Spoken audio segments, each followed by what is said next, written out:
hot restaurant Wyvern House, people are just dying to get a reservation. Barnaby and Nelson will have to turn the heat up if they want to crack this one. I promise that's all the restaurant puns. We're talking some really weird visitors to MIdsomer this week. The history of celebrity chefs. And a very gross murder on this episode of... The Bear. Welcome to MIdsomer.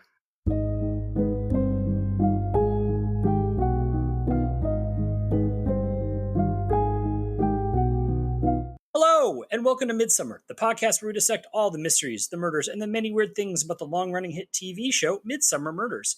I'm your host, Eric Buscher, and with me, as always, is my co-host, Eileen Becker. Hey, Eileen. Hey, Eric. Today we're talking about Wild Harvest, the third episode of the 16th series. It originally aired January 29th, 2014. It was directed by Rennie Rye and written by Rachel Cooperman and Sally Griffiths. Let's get our table.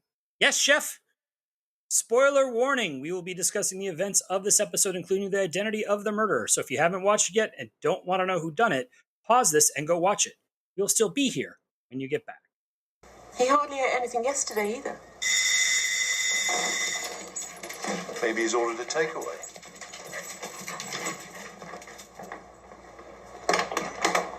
There's a body in the woods over at MIdsomer Wyvern, sir. It's the dinner service at Wyvern House, MIdsomer Wyvern's fancy, locally sourced restaurant owned by Chef Ruth Cameron and her husband, Johnny Linklater. Of course, what's a dinner service without one troublemaker? Because in walks wealthy farmer Martin Strickland with his dog. He asks to speak to his daughter, Amy, who works in the kitchen, but she's too busy. So then he asks Johnny for anything with truffles. And Johnny says, "We don't have truffles on the menu." And Martin smirks, hands Johnny an envelope, and walks out. Next morning, Lizzie Thornfield walks through the woods and finds Martin's mutilated body tied to a tree. She throws up, as one would. Barnaby and Nelson arrive on the scene. Apparently, there were 2 phone calls alerting the police to the body. One from Lizzie, and one from someone disguising their voice by holding their nose. Real clever there. Martin still had his phone and his wallet on him, but is missing most of his chest and stomach. So, it's not a weird robbery, but it looks like Martin was tied up and eaten alive. The ME finds valerian in his system, which would have made him easy to tie up, and his body covered in truffle oil, so he was probably eaten by a boar. They also find shotgun shells on the ground. Lizzie tells them that she was out collecting firewood and knew Martin and disliked him. Next, it's a trip over to Martin's home, where Barnaby tells his wife Camilla about his death. She says he was out hunting truffle thieves who had been ripping him off for thousands of pounds worth of truffles from his woods. He was usually pissed off with someone. Currently, he was in a dispute with the restaurant, which just happens to be located in the old Strickland family home. Camilla isn't close to Amy since she's the product of Martin's first marriage. She doesn't even seem to be that close to Martin, as they slept in separate bedrooms because they kept different hours. Although that might be because he was having an affair with Angela Linklater, owner of the village pub and Johnny's ex-wife. And she's the only one upset over Martin's death. She saw Martin the night of his murder, but was too tired to have him stay the night, so she sent him home without any sex. Camilla knew about the affair and threatened Angela to stay away from her husband. Barnaby and Nelson begin rounding up all the shotguns in the area to test them against the shells, grabbing guns from Jamie and Stephanie Weston. Stephanie is a butcher who supplies Wyvern House, and Jamie worked for Martin. Barnaby goes to the Stricklands to get their gun and finds Camilla freaking out. Turns out Amy will inherit everything, and Amy is really enjoying rubbing it in. Martin and Amy used to be close, but they grew distant after her mother died. But recently, they had been reconnecting. So she gets everything. Over at the pub, Stephanie meets up with her boyfriend, Nick Iyer, the sous chef at Wyvern House. He's pissed because the chef's cookbook has just arrived and she's stolen a number of his recipes without crediting him. He confronts Ruth in the kitchen and storms out. The detectives discover a prospectus for a new Wyvern House with Martin as owner and Nick as head chef. Amy meets with Johnny and tells him that since she has Martin's money, she wants to invest in the restaurant. And wow, she has ideas. Johnny patiently says he will talk to Ruth, and Ruth flips out when she hears. Jamie shows the detectives Martin's truffle area, and they discover a hidden camera in the trees, which worries Jamie. I wonder why. Ruth signs copies of her cookbook at the local farmer's market and is confronted by Lizzie, who says that Ruth killed her son, Max. When Ruth gets back to the restaurant, Amy tells her that everything is ready to go. Then Amy tests the soup and dies on the kitchen floor. So don't order the soup. Nope. Tourist info. So this is our only visit to MIdsomer Wyvern, home to one of the fanciest dining experiences in midsummer at Wyvern House, as well as a lovely farmer's market.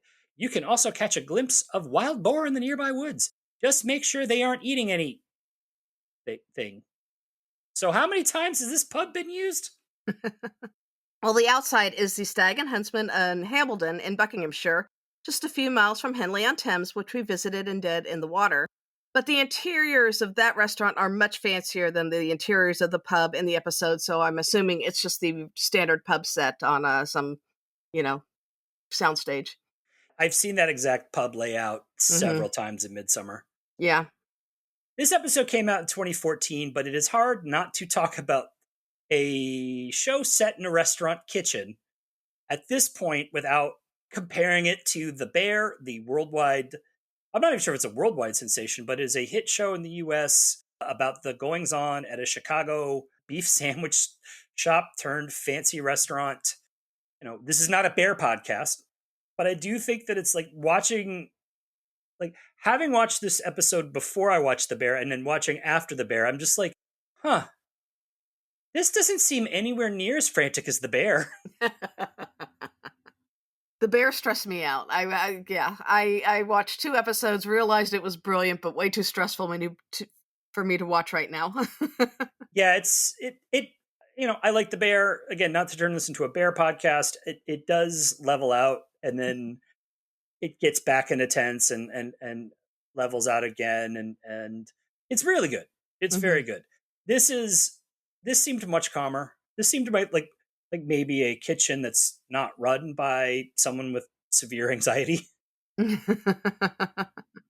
then, about 30 minutes in, when you find out that the recipe's been stolen and Amy's got ideas, and it's like she's trying to throw her weight around, and it's like, oh, this is where it gets cutthroat. This is a bit. Yeah. This is a little Barry. Yeah. What do you think of these kitchen scenes? I thought they were well done. I have never been in a professional kitchen, so I can only judge from what I've watched on TV. It did seem calm, but a well-run kitchen should have a certain calmness. It shouldn't be chaotic back there. I mean, there should be people, giving directions and stuff, but it shouldn't be mass chaos. Having worked in kitchens when I was younger, they can be a little. They can be frantic. Like a good, like an orderly kitchen is frantic during rushes because, lunchtime, you're going to get a bunch of people ordering food. You got to kind of assess responsibility, time it out. And you have to cook it because it's like they don't, you don't want people sitting there for forever because you want to turn over those tables and make more money. Like you make your money on the turns. Yeah. I sound like I know what I'm talking about. This is like vague understanding from. I also have a lot of friends in the industry, so that's what I understand. This seemed fine. I just, it seemed like a really nice restaurant that, probably very much upper end. I don't think your average midsummer person was affording this place. No, this was a tourist draw. People out from London, for a nice meal and a day in the country kind of thing. And Ruth, I guess, is a celebrity chef? It seems so. Judging from that cookbook. Which was so mid-2010s. That jacket, we saw that how many times? Yeah, that, again, for new listeners, just as a reminder, Eileen and I, our day jobs are in book publishing, and that cover, whoever did now granted, they probably just went out to, Waterstones or whatever and looked around what cookbooks looked like, but they did a damn good job. Like it looked so appropriate. It was very perfect for that era. And I gotta say, selling 42 copies at the market, that's pretty good for a signing. Yeah, especially at just a farmer's market. Yeah. And Ruth is not a people person at all. It's interesting to watch her relationship though with her husband, because it the way it develops, and you think that these are two people who are kind of unlovable, but that's not quite true. Well, as you see at the end, yeah. We'll talk about that a little bit later. I Mm-hmm. just, I think there's a lot to delve in there. I will say, I thought it was fascinating. She called Nick a traitor Mm-hmm. and kicks him out of the restaurant, and it's just like, let's just take it down a notch here. Traitor? You're a chef. Yeah. We got a strange kill. Mm-hmm. Martin is covered in truffle oil and eaten alive by a boar. Yeah. Now, boars were hunted to extinction in England in the 13th century because they kept, disrupting farmlands, but they were reintroduced in the 1980s. Originally, they were imported by farmers for their meat, but there is now an established population of wild boar. They're not protected as a native species because these are not the native Yeah. English boars. Are they feeding these boars? Well, they root around, through the forest. They actually do some things that are good for the environment, but they can also be a bit disruptive too. I thought the flashback at the end of the episode where we see the murder, I thought that was really well done and like really suspenseful. With just the way the boar cut the shots of the boar just sort of creeping through the tree line. Yeah. Again, top marks for the cinematographers here. Yep. And thank you for not showing us. Yeah. Because judging from Lizzie, I don't want to see that. Yeah. It was nice to see someone have a proper reaction to a murder Mm-hmm. in Midsomer, because everyone's like, "Oh, it's a body," and she's like, "Oh God." Yeah. There have been some really, at times, been some really great, authentic, non-screamy reactions to coming across a dead body, and they do stand out, and I think this is one that stands out. Yep. I also kind of love Barnaby's line, "There's no more horrible way to die." I'm like, cheese wheel? Come on. Cheese wheel at least is quick. Yeah. And I did do a little research on truffles, because, since they're kind of a major part of this. But the autumn truffle is native to England, especially in the south, so that may have been what they were looking at. But probably what they were cultivating was the white truffles and the black truffles, because truffles can be cultivated, but they need specific trees to grow under because of their relationship with the tree roots. If you read these books that have been coming out on this symbiotic relationship between trees and fungi, they're really fascinating, and truffles are part of that. But at the time it takes to grow the trees, the delicacy of the crop, and the brief times that they can be harvested all contribute to the high cost of truffles and the fact that they're really good. So are you a pro truffle person? Do you like truffle oil? I mainly have had truffle oil. I have had occasionally real truffles at very fine restaurants where I have, given myself a little splurge, and yeah, they're good. Yeah, I've mostly do.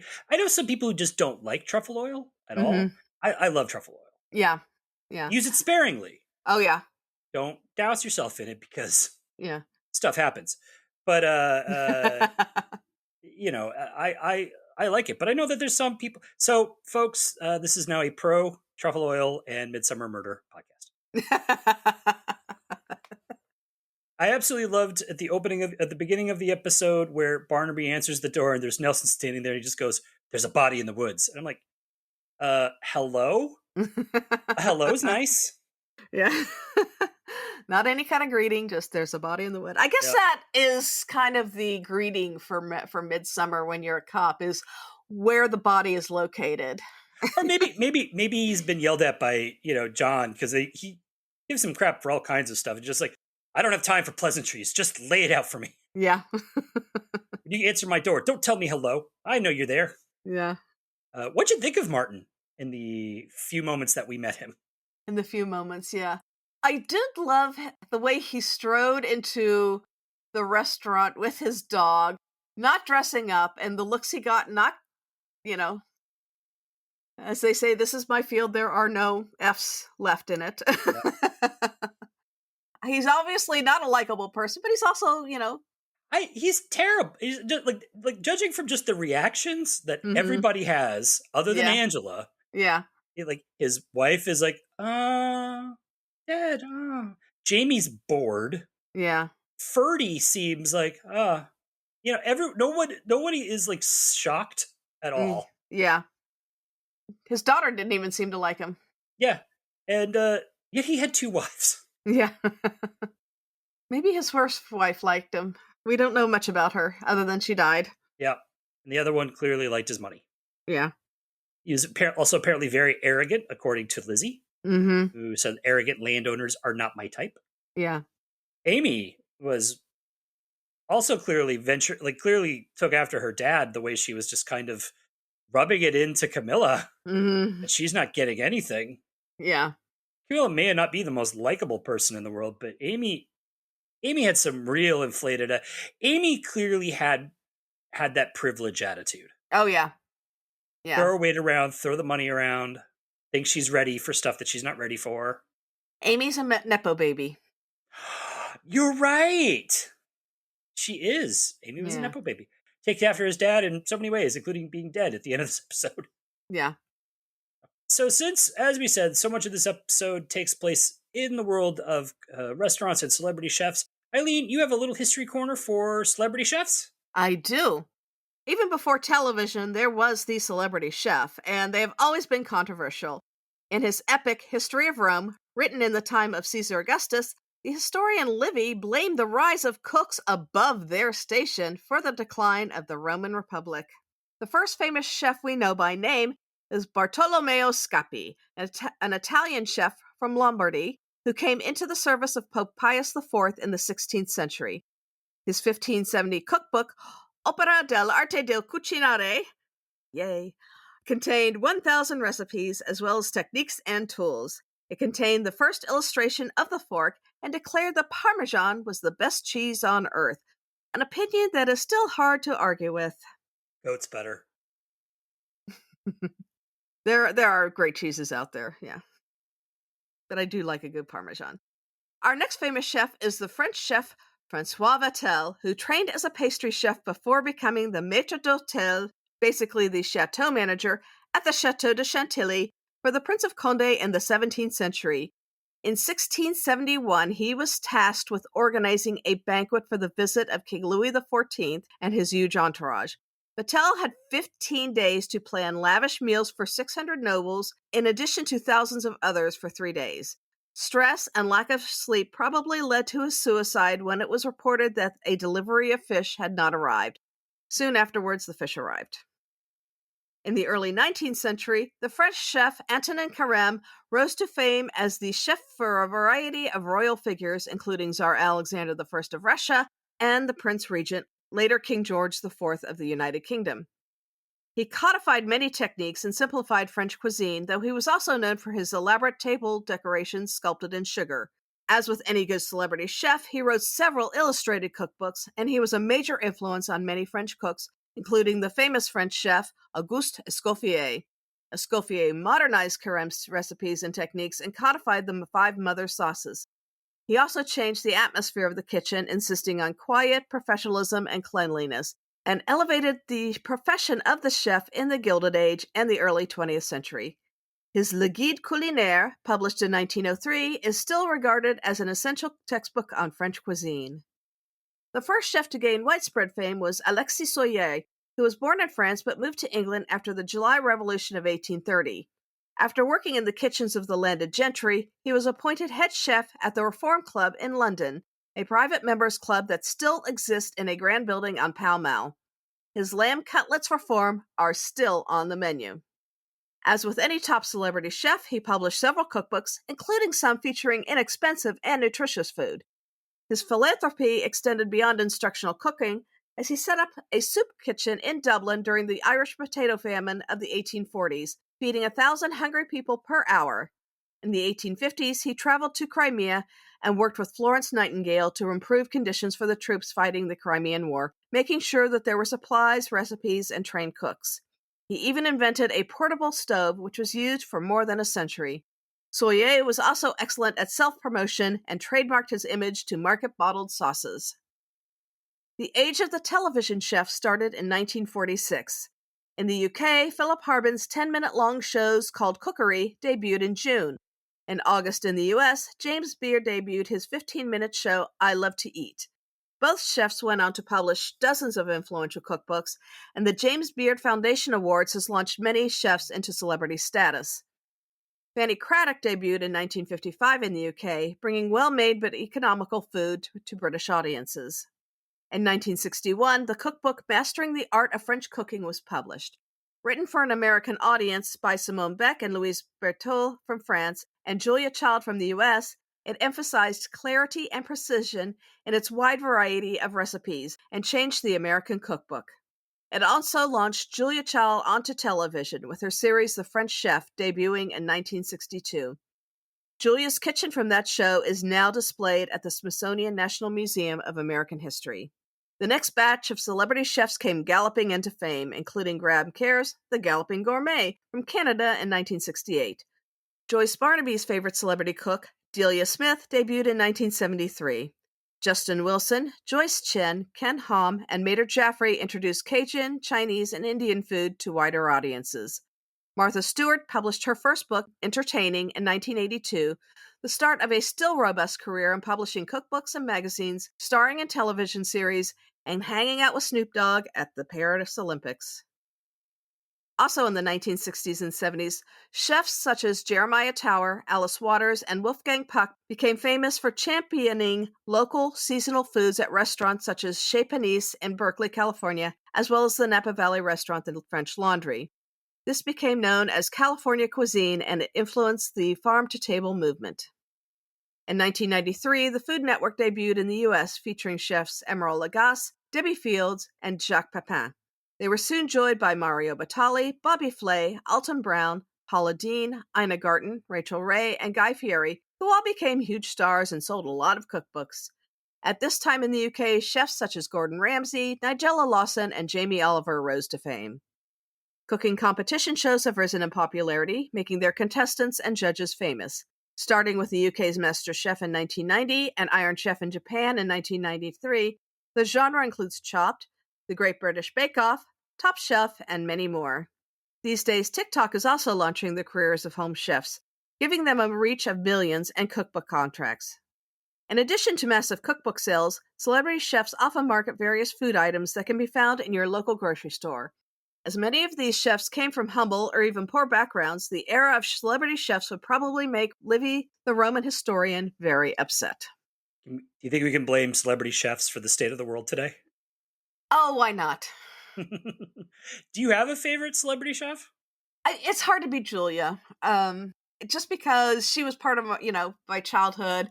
She was such a good sport when she was parodied on Saturday Night Live with that famous bit with Dan Aykroyd playing her, and she did really change cooking. And you have anyone current that you like? Well, I have a favorite show, which is The Great British Bake Off. So yeah. I just got the Paul Hollywood 100 Breads cookbook for my birthday. Okay. And I've been doing some Paul Hollywood bread baking out of that. It's coming out very well. He's the master of the bread. Yeah. But I'll have to say my current favorite celebrity chef, it's not someone who's got like cookbooks or anything. He's a celebrity and he's a chef. Danny Trejo. Oh.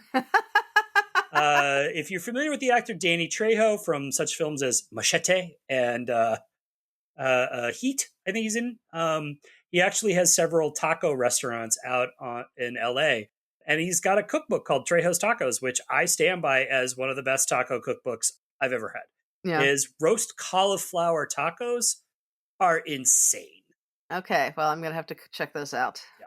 I do love a good taco. Oh, they're good. All right, you ready for some cast highlights? Sure are.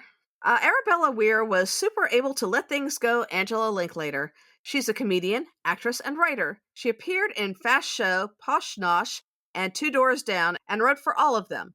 She wrote the book Does My Bum Look Big in This?, which was a hit in the UK. In 2024, she was appointed a member of the Order of the British Empire, or an MBE. Sharon Small played demanding chef Ruth Cameron. Small is a Scottish actress, in case you couldn't tell. She had a big role in the Inspector Lynley mysteries, and also appeared in Law & Order UK, Mistresses, and London Kills. On Call the Midwife, she was the first person on the show to act out getting an abortion. She is also a highly skilled recorder player. Mark Elliott was skilled with knives Nick Ivor. Be careful when you Google his name because there's another Mark Elliott that's connected to Nexium, and you don't want to go down that road. Nope. That's not our Mark. From 2009 to 2012, Mark played the character Syed Mansour on EastEnders, a gay Muslim struggling with his sexuality. It won him a 2010 British Soap Award. He also appeared on Holby City and The Bill. Lucinda Dryzek was taste tester Amy Strickland. Dryzek starred in the sitcom Life of Riley for 3 series and has appeared in City of Ember, Holby City, Unforgotten, and McDonald and Dodds. She appears in the original Pirates of the Caribbean film The Curse of the Black Pearl as a younger version of Keira Knightley. Tiger Drew Honey was mushroom weirdo Ferdy Linklater. He co-starred in the sitcom Outnumbered with Hugh Dennis from 2007 to 2016. He also was a host of the show Friday Download from 2011 to 2012, where he often challenged guests and fellow presenters to a physical or video game challenge in a segment called Tiger Versus. He also did the 2014 documentary series called Tiger Takes On, where he took on the tough topics like love and sex and pornography. In the series, he came out as bisexual. He will appear in an upcoming film version of Midsummer Night's Dream. I'm interested to see this Midsummer Night's Dream. I can see him as like a Peter Quince, kind of one of the rustics. Matt Kennard played non-observant Jamie Weston. He's appeared in Zombie Spring Breakers, a film that I need to see immediately. Okay. Yeah, the trailer looks just bonkers.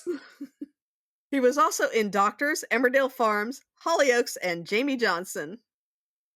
Lucinda Ackhurst was grieving widow Camilla Strickland. She's appeared in The Vanishing Man and Wonderful You. She also played Simon Pegg's girlfriend on a few episodes of Spaced, which earned her a cameo as a zombie in Shaun of the Dead. Most recently, she was in Hotel Portofino. Neil McCall played the nicest farmer in the world, Martin Strickland. He's appeared in Up the Garden Path, and Sectors, Class Act, and Where the Heart Is, and Crossroads. Lately, he's been doing voiceover work in Romeo and Juliet and the video game Enshrouded. All right. You want to hear some wacky facts? Okay. All right, so Catherine Bailey was skilled with cleaver Stephanie Weston. Now, her acting debut was in 1993 in the short-lived series Uncle Jack and Cleopatra's Mummy. She's also been in The Wild House, EastEnders, A Quiet Passion, and Vera. Now, she is currently, according to IMDb, set to play Marcia Clark in an upcoming film that is currently called The Juice. It was announced in 2014. It is a very troubled production about the O.J. Simpson murder trial that purports to show that O.J. might actually be innocent. Believe it or not, they can't seem to get this film finished or financed. They just released a trailer this year. It's a little teaser, which is now calling the film a satirical conspiracy thriller, and that's going to come out in 2025. The trailer features an actor playing O.J. being executed in an electric chair while talking to the camera. Okay. And in the trailer, there is a link where you can go and suggest other things, like weird ideas that you want to see included in this film. Whew, okay. I kind of love that. It's just like, I'm just so tempted to go on there and just be like, yeah, how about this outrageous idea? OJ did it. Yeah, initially I thought it was going to be that theory that's out there that OJ's son was the actual murderer and he covered up for him. But this is even weirder than that. Maybe it's in there. I don't know. Like again, this film has been around for over 10 years. Like them trying to get this film made, and someone really wants to make this movie. Yep. Return visitors. We actually only had one major return visitor this week. Clive Wood, who played Bad with Booze, Bad with Money, Johnny Linklater. This is his final trip to Midsummer for now, and we talked about him on Blue Herrings and Secrets and Spies. Now, his first starring TV role was in 1982's A Kind of Loving, and he's appeared in Press Gang, London's Burning, The Bill, and Suffragette. He plays the Pirate Lord in the video game series Sea of Thieves, and I have to say, this is the most likable role he's ever played in this series. That is true. We had several uncredited return visitors in the episode, including Craig Izzard, Barry Martin, Anthony Farrelly, and Jude Smith. I guess they all made sure that the farmer's market looked busy. We always like to thank these uncredited actors because, again, they do the hard work of making this look lived in. And if you can't see the difference between what they shot over the pandemic. Yeah, yeah. And the restaurant looked full all the time. Mhm. So yeah, they had some good quality extras. And we also had our beloved mayor of Midsummer, Chris Wilson, playing a police officer. Now, for some more wacky stuff. So we have village star this week is Haley Mills, who of course played top model turned grieving hermit Lizzie Thornfield. Mills is going to be forever linked to her dual role in 1961's The Parent Trap, which is, of course, the original adaptation of the Lindsay Lohan Parent Trap. She comes from an acting family. Her father was a celebrated actor. Her mother was an actress and novelist. Her sister Juliet is also in the business. If you are a fan of the soap opera Passions, you will know her as Tabitha, and apparently Eileen will forever love her as Phoebe Figalili Phoebe Figalili in Nanny and the Professor. Yep. I'm big on the Mills girls. Haley got her first role as a baby in the film So Well Remembered, which features her father, Sir John Mills. So I guess she is one of the original Nepo babies. Mm-hmm. At 12, she was cast in the film Tiger Bay. That's the role that led her to 6 years making films with Disney, including The Parent Trap, Pollyanna, and That Darn Cat. Because of these films, she was the biggest child star in both Britain and the world for that period. In 1961, she starred in a film called Whistle Down the Wind, which is based on a novel written by her mom, and she earned a BAFTA nomination for that, for Best Actress. At the same time, she was up for the title role in Kubrick's adaptation of Lolita, but her father turned it down, and Mills has said she regrets that he made that choice. I mean, honestly, it would have probably changed her career in so many ways. Yeah. And she was moving towards more adult roles by that time. Oh, yeah. Because in 1966, Teen Mills began a relationship with the much, much older director Ray Bolting. By much older, at least 3 decades.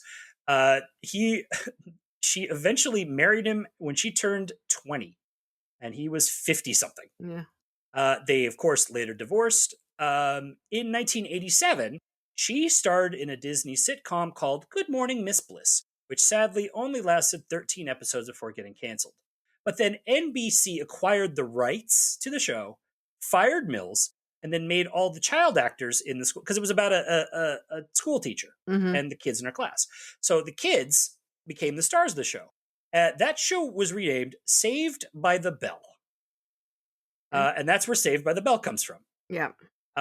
She appeared for several years on the ITV show Wild at Heart, and she published her memoir Forever Young in 2021. Eileen, you have a fangirl note here. I'm going to let you read this. Yes, yes. Pollyanna made her a huge star, but my favorite role of hers was as a Catholic schoolgirl in The Trouble with Angels, which also starred Rosalind Russell, who's one of my favorite actresses.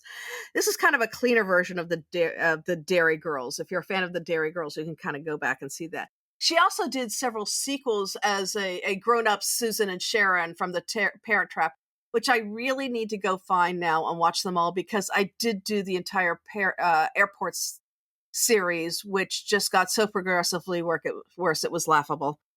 Wait, you did the airport movies? Like Airport 71, Airport 72, and all that stuff? Oh, yeah. Yeah, all the way up to the Concorde. And the first one is actually a legit classic disaster film. Please tell me you ended it with Airplane. I've seen Airplane so many times, I knew exactly which beat they were taking from which movie. All right, we're going to take a quick break right here, and we'll be back with the second half of Wild Harvest.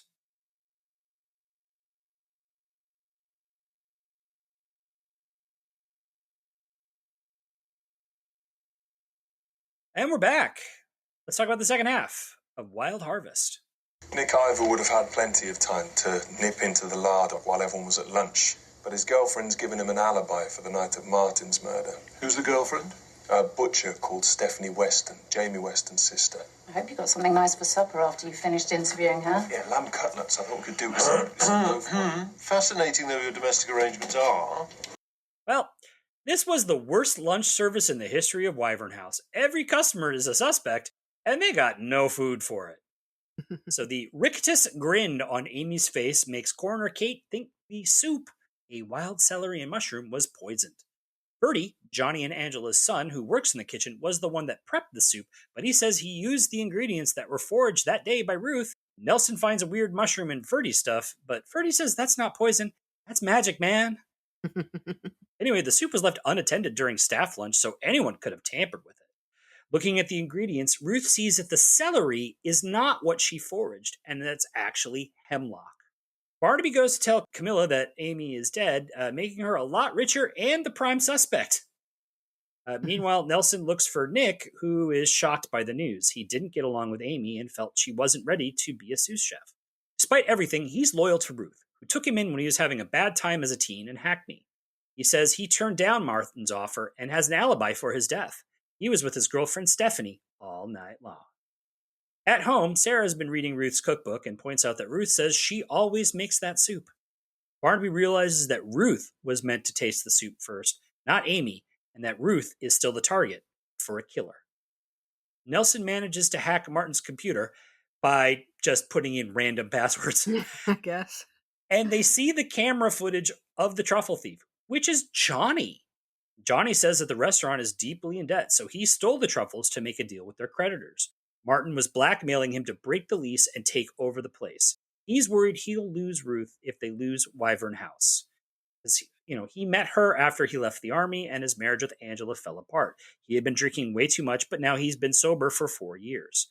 When he comes clean to Ruth, she calls him a coward and storms off. So it seems like his fears were valid. Johnny talks to Angela in his office for emotional support. The detectives talk to Lizzie. She was a supermodel in the 60s, but now she lives a quiet life selling herbs. She didn't like Martin because her dog got caught in one of his traps and had to be put down. She grieves the loss of her son Max, who died 22 years ago in a car crash with Ruth. The official story is that Max was driving and Ruth was the passenger who survived. Lizzie thinks Ruth was the driver and pulled Max into the driver's seat to avoid punishment. Barnaby agrees, pointing out that the big scar on Ruth's arm could have only happened if she was driving the car.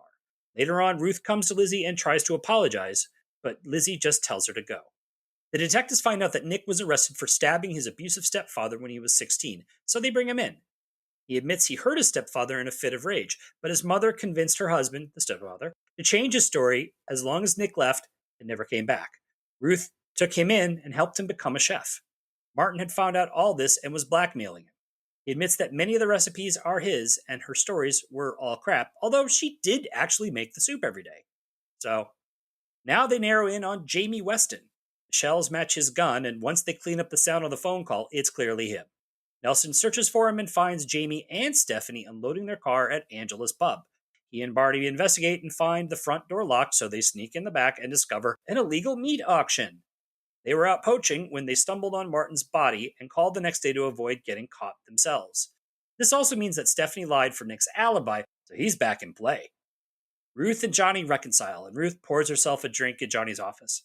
Johnny says he'll have one too, breaking his sobriety, but Ruth stops him. Kind of. He sneaks a sip when she leaves the room. After a little while, Ruth says she needs some air, so they go outside and dance around the lawn before collapsing unconscious. Lizzie comes towards them on the ground.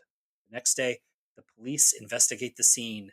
Apparently, Ruth's slow gin was tampered with poison. Barnaby finally figures it all out. He and Nelson hunt Nick down at the pub and confront him, saying the only hope for saving Johnny is to get an antidote, but they need to know what the poison was. Nick denies any knowledge, but Angela comes out and says the poison was belladonna, revealing she is the killer. She did all of this because she still loves Johnny. Martin bragged to her about his plans to destroy him, so she killed Martin to protect him. She poisoned the soup to get Ruth out of the way so Johnny would come back to her, but Amy just kind of got in the way. But turns out all this stuff was just a ruse to get Angela to out herself. Lizzie had recognized the symptoms of belladonna poisoning and fortunately got help for the couple right away. So Johnny and Ruth are still alive. Bertie is shocked his mom is the killer and will be even more shocked to learn those mushrooms, they weren't magic at all. So the killer's Angela. The reason for the murder was love, which is much more dangerous. And a very common in not just in Midsummer Murders, but in many murder mysteries, it's a common motive for murder. Yeah. I will say this. So Angela's behavior at the end of the episode indicates that she's either kind of nuts or very broken. But I have to say, it's another example of a crazy killer in Midsummer who just seems absolutely normal 99% of the time. Yeah. Yeah. You know, like crazy people. All those crazy people you see, walking around, you're just like, they're normal, they're normal, they're normal. Stab, stab, stab. Normal, normal, normal. Yeah. What did you think about that scene where she shouts at Ferdy that, like, he will never know anything about love? That was a pretty cruel cut coming from her, And shocking. That's her Yeah. son. I know, yeah. It's like, I guess she never loved him as a child, and that's why he's weird, and she knows that he's weird. Is he a sociopath? I don't know. I mean,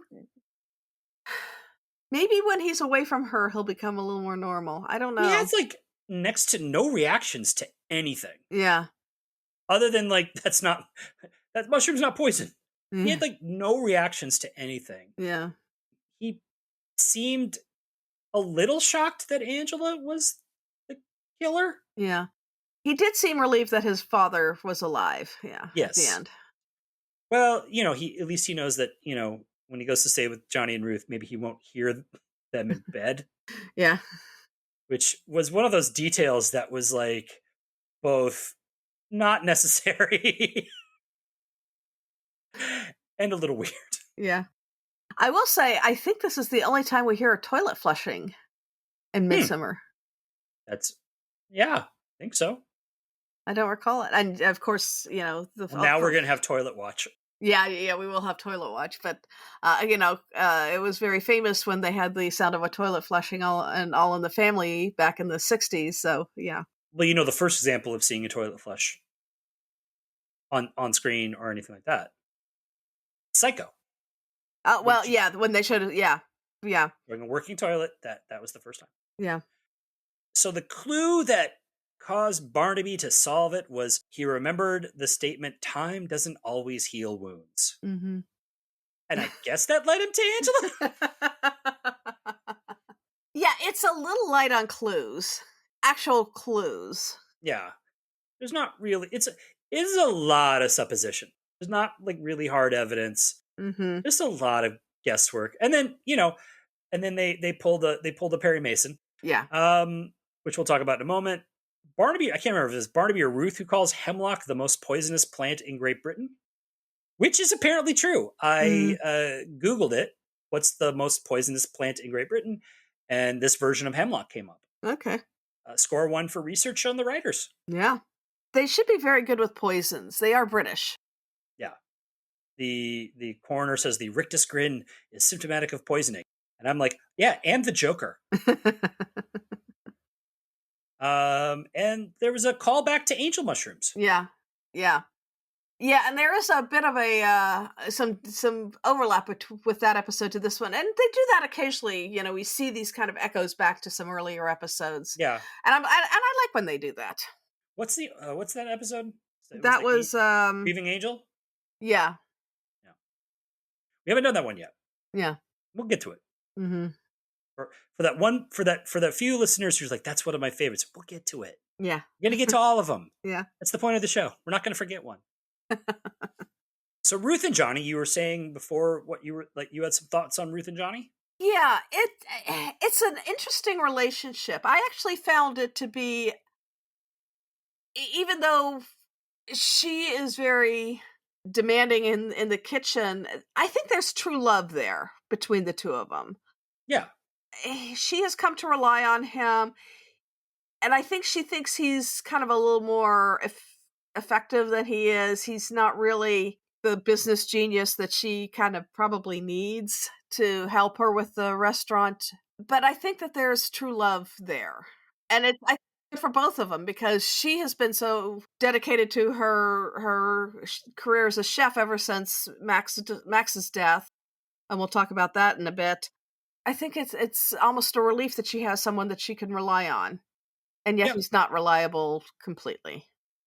Yeah, I mean, look, they like Johnny's keeping stuff from her. Ruth handles her feelings by just like going into the kitchen and just cooking and like wanting to reopen the kitchen even though someone just died there. Like, there's all kinds of health and safety issues that she needs to understand, but Yeah. keep soldiering on. That Yeah. seems to be their motto. But I think they were, for Midsummer, a very healthy couple. Yeah, and a very realistic couple in the way they reacted to each other. Yeah. And the way they cope with things. Now here's a question for you. Mm-hmm. Do you think like Lizzie would have saved their lives if she hadn't apologized to her? I think I don't think that Lizzie would have been out walking that night, for one thing. Mm-hmm. And I also think that she may have hesitated a bit longer. I think Lizzie is essentially a good person, and I think she would have called and said, I think it's Belladonna. Yeah. But I think she would have maybe been a little more hesitant because she had nothing against Johnny. No. Yeah. I think it's Johnny. She's clearly been holding on to her grief for several decades.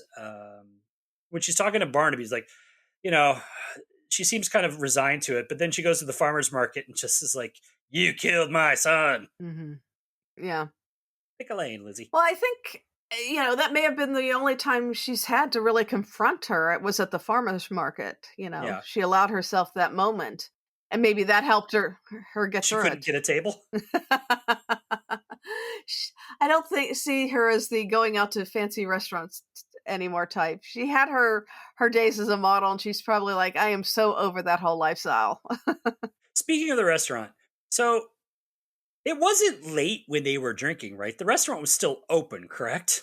Wasn't it still closed because of, the dead body in the kitchen? I thought it was still open. I thought the restaurant was open at that point, but maybe I'm wrong. I think it was still closed as being a crime scene. Yeah. I was like saying, who's doing the cooking? But you're probably right. Yeah. What'd you think of that weird slow motion dizzy effect? To be honest, I didn't find it all that noticeable. So, and I usually don't like too much slow motion and stuff, so it didn't really affect me that much. I thought it went a little long. A little goes a long way of that stuff. But, it was effective. And it made me, it was effective at showing that something wasn't right. Yeah. Yeah.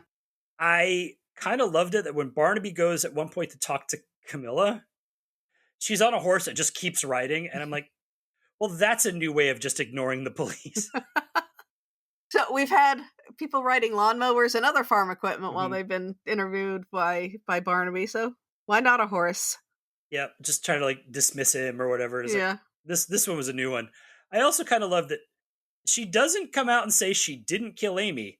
She just says that not liking her isn't proof that she did it. Yeah. And I'm like, just say you didn't do it. Yeah. Why can't you say you didn't do it? Mm-hmm. Coroner. She was there for info dumps. They really didn't use her for much at all. Yeah. She did have a nice little moment with Nelson when they talked about, getting, some nice cuts of meat for the dinner after busting up the meat auction. When Barnaby comes in, it's like, I don't really want to hear about your dining habits, which is, again, going back to, he probably is the one that said, don't say hello. That's wasting 2 seconds of my time. Yeah. Yeah. Speaking of Barnaby, jumping into detective work, I have dubbed the moment where Barnaby sees something or hears something that unlocks the mystery, unlocks the answer. I am now calling it the Barnaby Brain Fart. Yeah. Because he gets that look on his face, like, ah. Yeah. It's a common thing. You see it in a lot of mysteries. It happened to Tom on occasion. Death in Paradise uses it all the time. Mm-hmm. But yeah, in him, because he did kind of get the he who smelt it dealt it look on his face. And just for remembering, time doesn't heal all wounds. I'm like, that doesn't, huh? Again, it's just making you do a big jump in logic. It's not. Yeah. Like I said, he had no clues. Yeah. Yeah. Oh, yeah. And then they use that big ruse to catch Angela. Was Nick in on that? I think so, because he went up and shook his hand and he said, I know that was hard for you, but he The way he acted was like not like a relief. It was like, I did what I had to do, and I'm glad we caught the killer, kind of thing. Which does mean that they picked up Nick at some point. Like, Nick, this is Nick, just go in there and order a drink, and we're just gonna scream at you for a little while. Yeah. Okay. Yeah. There was some shades of Tom Barnaby Mm-hmm. when they snuck into the pub. Yeah, during the auction. Very illegal entry. That again involved Nelson to do all the hard work. Of course. No wonder Barnaby's just gets lazier and lazier. I love the line when they're talking about Nick's culpability. It is like, carefully planned murders are not an impulsive action like throwing a jug at your boss, which isn't cool. You know that you're bringing it on yourself, right? Yeah. Maybe you should, occasionally ask your detective sergeant how his day is going and let him have those little interactions with the coroner about dinner. Yeah. Maybe just, I don't know, not be a jerk all the time. You could be nice to Sarah. Yeah. What did you make of Nelson's weird fear of pumas?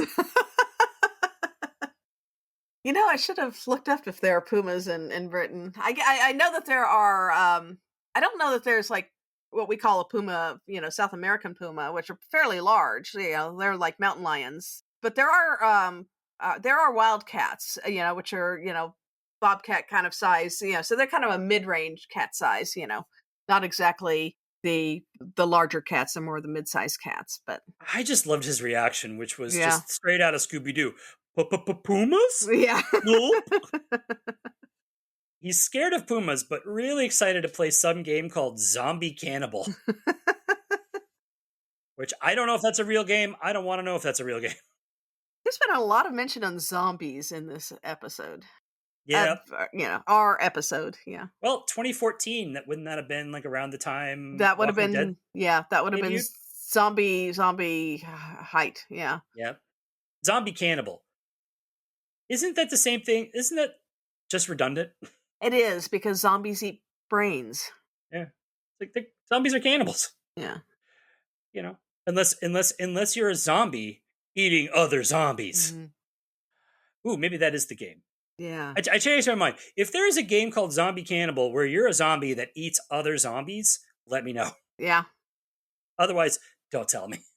I do think that Nelson does do some nice detective work in here. But there isn't a lot. There aren't clues. It's weirdly lacking in clues.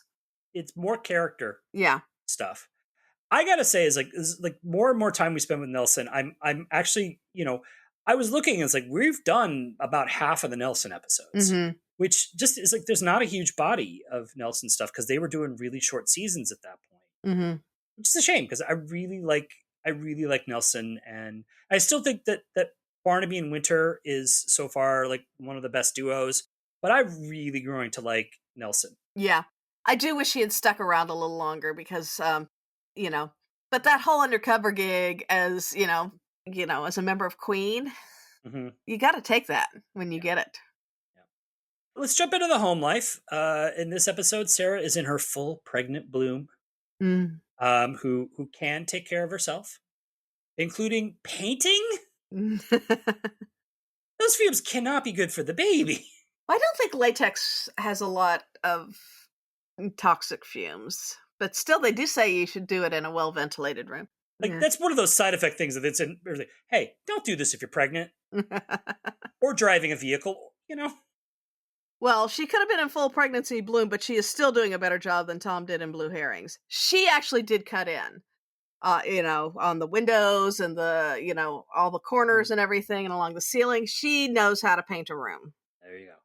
And then the big home life thing, this was Sykes was being it was kind of a weird it was an issue non-issue because we start the show, Sykes isn't eating his food. Over the course of the episode, they take him to the vet. We learn that he is showing signs of anxiety in the face of family change. But here's the thing. It's literally he comes home. Hey, how's Psych doing? Oh, we found out all this stuff. Oh, okay. It was just some weird background action that it led to a really sweet thing where that Sykes because like he knows as a baby, he wants to take care of the baby. So he brings the baby his toy and then he'll eat, which means that Sykes wants to be the daddy. Yeah. We don't see any of this stuff. It's just like we keep coming back to home and we just get another little piece of it, like of Sarah telling what she's been doing with her time. As always, I do like the John-Sarah interactions and the gentle teasing they do with each other. Like when she says, "Oh, this is how it's going to be. You're going to go to the pub, and with your friends, and leave me with the baby and the dog." And he says, "Well, the dog can come too." Yeah, I mean, it's nice. It's it kind of plays on some tropes, but because you've seen them interacting for so long that they're just teasing each other. And I have to say, that would be cruel to do to the dog because, he shouldn't be drinking on an empty stomach. Final thoughts. I would have liked this better if the clues had been stronger. This is one where I'm looking at it, it's like, it is magical thinking that solves this case. And I think it could have been a better episode because I'm a huge Haley Mills fan and I like her a lot in this. I wish she had been given a little bit more to do. But she does have some nice little moments where it's like, oh, there she is. When she gives that little smile after she tells Nelson that what the drugs the medicinal drugs he's holding are doing, are for. But for me, the real letdown here is that there just really aren't a lot of clues that help solve the murder. It's not a gripping mystery. Mm-mm. It really isn't. It's a gross mystery. Yeah. But it's not really gripping. The fact that nobody seemed to care what happened, like that Martin died, was a real.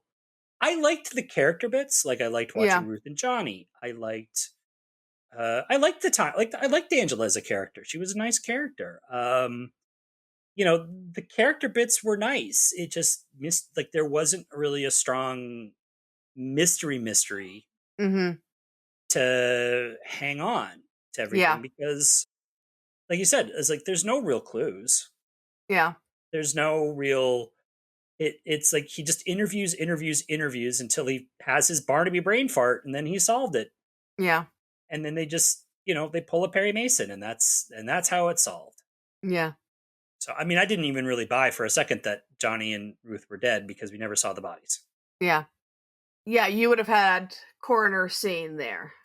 Yeah, I don't really know what to make of this episode. Like, it's not, and again, there's always someone who's listening that this is their favorite episode. And if this is your favorite episode, I'm sure you've got 1,000,001 reasons why you love it, and that's valid. For me, I like a little more mystery. Yeah. And this reveled in sort of the details of the restaurant and all that stuff and the character work. And this was like a really strong episode about Ruth and Johnny's relationship and what's going to go on with this restaurant. That's not really what I'm watching the show for. Yeah, it was, like we said, I think the setting was great. I think they did a really good job of depicting the restaurant and all the dynamics that go on there. They did a great job with the characters. They did a lousy job with the mystery and the clues. Yeah, agreed. Yeah. Well, that's everything we wanted to talk about with Wild Harvest. If you have anything you want to discuss about this episode or Midsummer Murders in general, feel free to email us at welcometomidsomer@gmail.com. If you want us to use the email in your show, please just say so. We are also Welcome to Midsummer on Facebook, Instagram, and Threads, and YouTube, where we've been uploading our old episodes. Please follow us in all these places. So if you like what you hear, there's a couple things you can do. You can subscribe to us on iTunes, Spotify, or your favorite podcast app. You can rate and review us on iTunes, Spotify, or any one of these things. That all helps people find us. Please also consider turning on automatic downloads. It's just a little thing that does help with, algorithms and metrics and all that stuff that you don't really want to, doesn't really matter much to you, but it does help with the longevity of a podcast. You can tell all your friends about us. That's also something really useful. Now, we're going to be back soon with a new episode, and we hope you will join us again for that one. As we take the road out of Midsummer, we want to thank you all for listening and remind you that in Midsummer, ordering the soup can be murder. And usually is. Just get the steak. I actually usually like the soup. Enjoy your death trap. Welcome to Midsummer is produced by Eric Buscher and Eileen Becker. All clips in this podcast are used in compliance with the U.S. Copyrights Act fair use exception for criticism and commentary. Our logo and podcast art was designed by Smeedrai. Our theme music is by the infamous Space.